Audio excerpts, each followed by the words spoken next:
Ireland's corporate tax regime has become increasingly complex over the last number of years following the introduction of complex rules to align with international tax standards, Pillar 2 being the most recent example of this.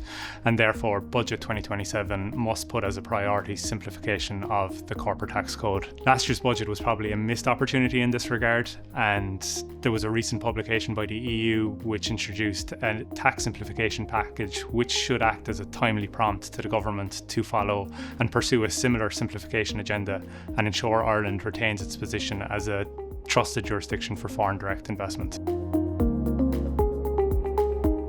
So what would this mean for our clients? The increased complexity of the tax rules coupled with the increasing compliance requirements has placed significant burden on clients' resources. In a time when competition for FDI remains intense, it is really important that the government uses all of the available levers to it in terms of simplifying the corporate tax code and ensuring that Ireland remains a place that is easy to do business. Simplifying the tax code in this regard would allow clients move from compliance through to strategy.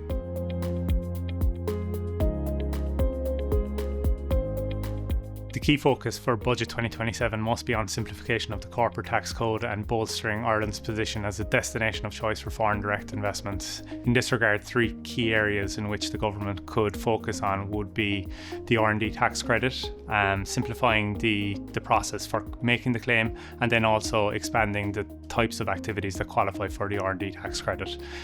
In relation to interest, this is a complex area of Irish tax law and requires radical reform. The government commenced a feedback statement in recent times, and it would be great to see Budget 2027 enact some of those measures that were suggested through the feedback statement process.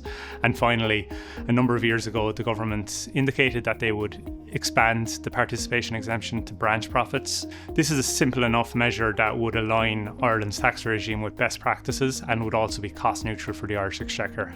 It would simplify in a meaningful way tax compliance for groups that have branch operations overseas.